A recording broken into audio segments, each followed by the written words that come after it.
Today's episode of The Mandalorian for me was a very mixed bag. On one hand, there were elements of this episode that I really adored and I thought were great. But on the other hand, there were elements of this episode that I thought were just awful.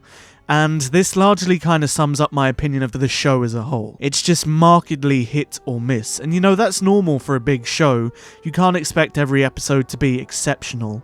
But the quality of these episodes and the quality of the storytelling, the writing, the visuals, the runtimes, there's just no consistency.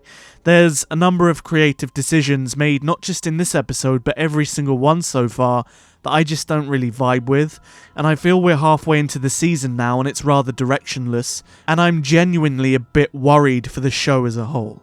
There will be spoilers ahead in this review, so you have been warned. So the first thing that I need to say about this goddamn episode is the length. It's utterly shambolic, and Disney should be ashamed of themselves. The fact that I am watching the prime Star Wars TV show and it is 24 minutes long, which is shorter than an episode of The Bad Batch, is unacceptable. And you can feel it in this episode. You can feel that the length really holds back the story, it holds back the character development, it holds back even some of the action sequences, even though they are fun. You can feel that it's rushed, the dialogue is rushed, the pacing is rushed.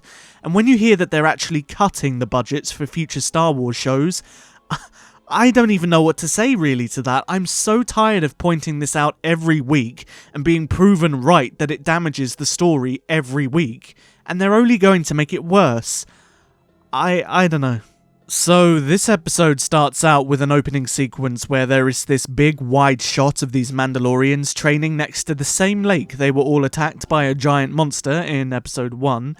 And I had 3 specific thoughts in this instance.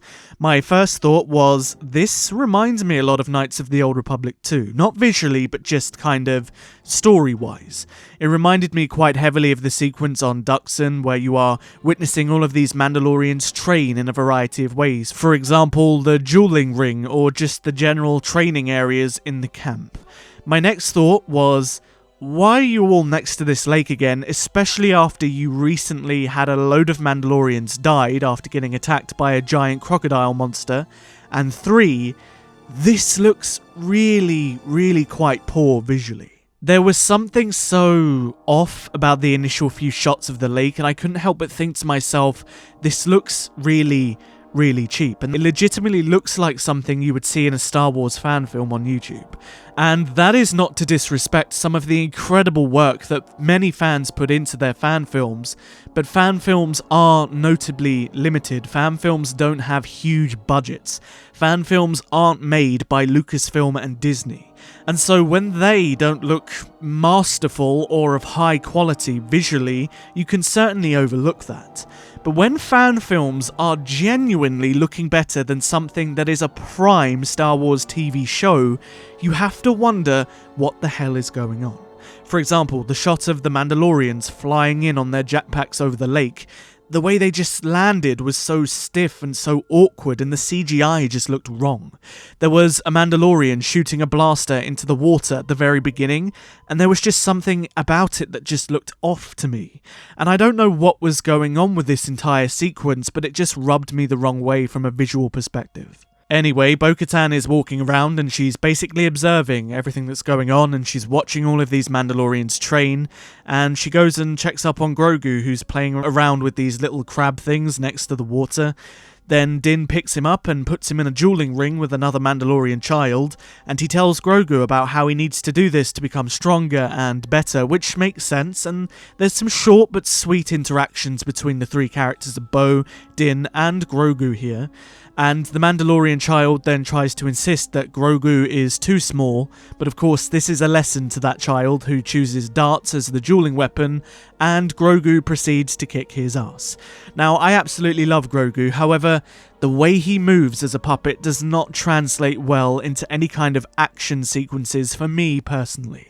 Which is weird if you think about it, because this is exactly what George Lucas learned when he made the prequels. He originally had Yoda be a puppet in The Phantom Menace, but realised very quickly by the Attack of the Clones that if you want to have a little creature like that move in the way that you want them to, you need CGI, and it feels like they are forcing Grogu to do these jumps and to do these leaps that as a puppet just look really janky.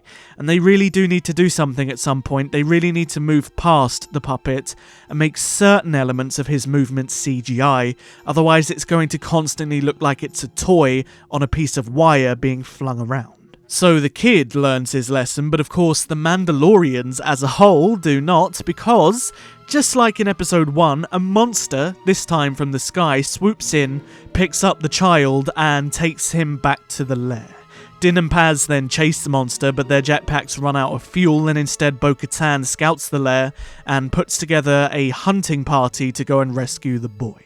They then leave, and we get a scene of Grogu listening to the armourer about Mandalorian customs, and I'm personally getting a little bit tired of the armourer as a character.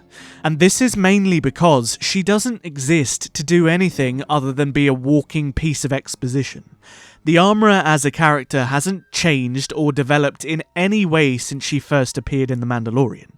She literally just serves to stand there and to be mysterious and to explain things, but she's clearly important. She is the leader of the Watch. She is the leader of this cult. And it makes no sense to me that even at this point, 3 seasons in, she's had no development whatsoever. The armourer then starts smashing some Beskar, and Grogu gets PTSD, and we have a flashback of Order 66. And we finally get the answer that everybody's been waiting for. Who saved Grogu in the Jedi Temple?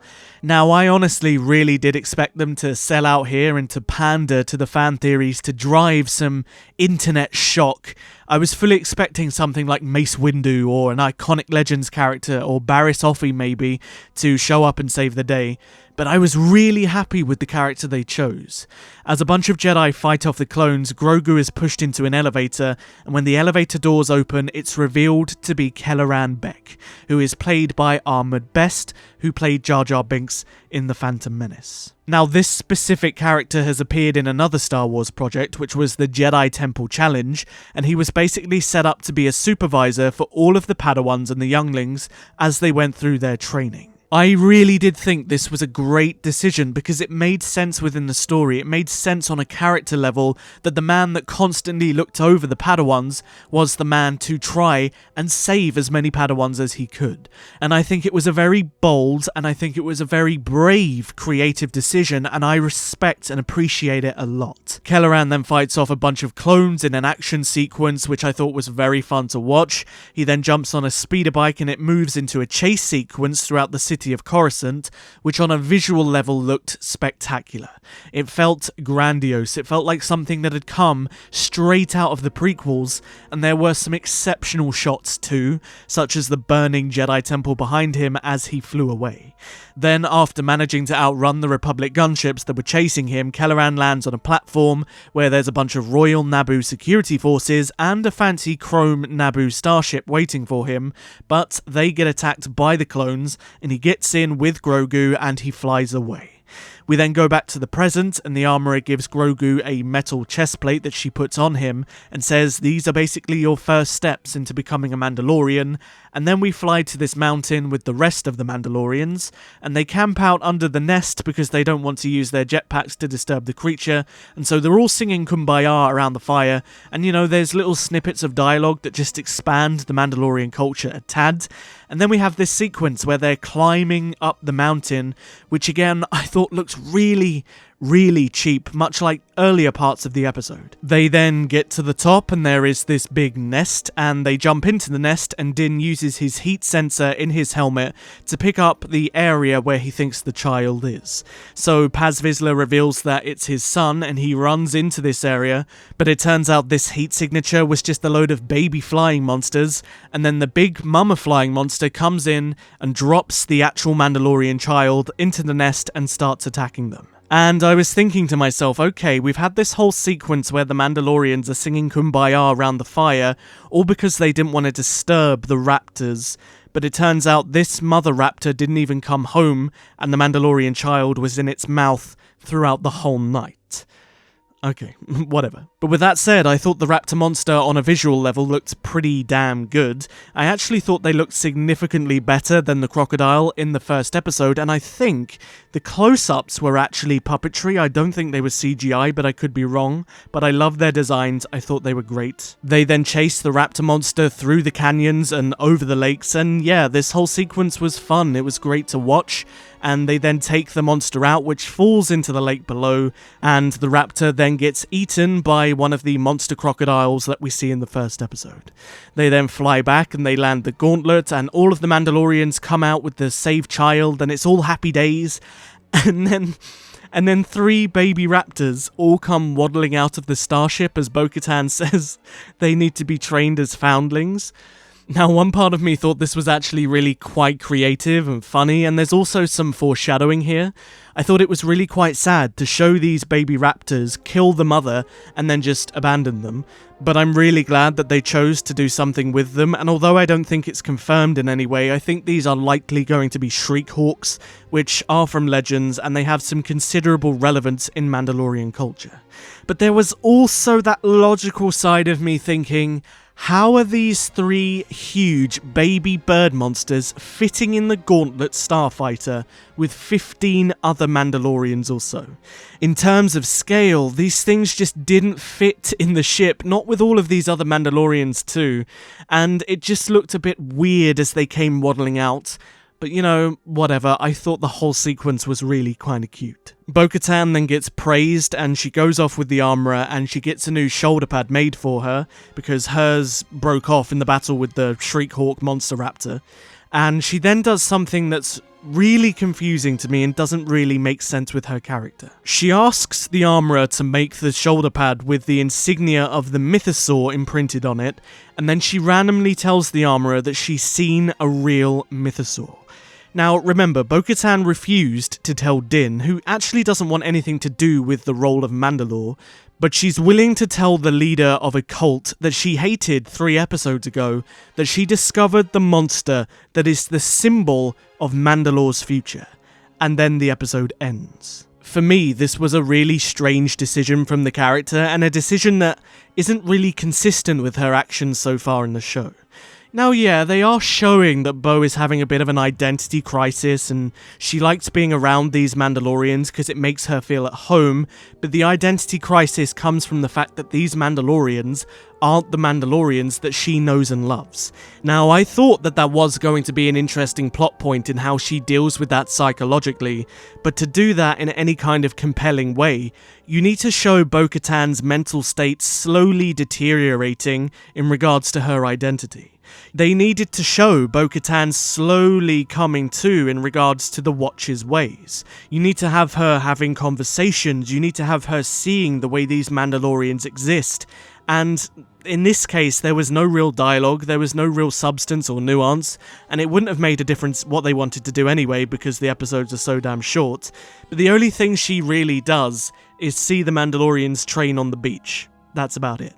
And this shift from hating the Watch because they're a cult that fractured the Mandalorian people to, I'm going to confide in the leader of this cult about one of the most important things in Mandalorian culture, is just too abrupt. It's too jarring, and it does a disservice to the character's development as a whole. And I would just like to point out that we are halfway through this season, and Season 3 in its own right barely has a plot yet. Yes, they've been foreshadowing events that may or may not happen, but The Mandalorian has basically not been in his own show. It's almost like they saw the roaring success that was the Book of Boba Fett and decided, you know what? Let's do that again, because it was so successful, right? There's just no stakes, there's no villain, there's no narrative. It's been so inconsistent, jolting its focus between different characters and different plot threads. And while that isn't necessarily a bad thing, it can be done well, it just cannot be done in this show. When it has episodes that are 25 minutes long and 8 episodes in a season, it just really can't happen in any meaningful way. Truthfully, the only thing this season has really done is subtly foreshadow the potential of events in the future. But you really should be able to do that while making the present moments interesting enough And like I said, it's just been really directionless and hit or miss. I don't understand why you can't have that level of dialogue, why you can't have that level of writing and nuance and subtlety of storytelling that episode 3 had, just with the inclusion of the Mandalorian and Grogu story instead of Dr. Pershing and Elia Kane. And there is a part of me that's really concerned for this show moving forward, because if next week's episode doesn't get to the point very quickly, I don't think they're going to be able to execute upon all of this foreshadowing that they've done anyway, making all of that kind of seem redundant, and I do see fans becoming very frustrated with the direction of the show. Well, actually I should say the directionlessness of the show. Because it did have a clear direction at the end of Season 2. That story ended in a way where you could feel the general direction and where they wanted to take the story in Season 3. But sadly that was stupidly ruined in the Book of Boba Fett for no reason. But you know, they've got 4 episodes to prove me wrong, so let's see what happens. Anyway, if you enjoyed the review, don't forget to hit the like button, it helps me out a great deal, and if you haven't, perhaps consider subscribing so you're notified for next week's review of The Mandalorian. I'll see you guys in the next video. But until then, may the Force be with you. Always.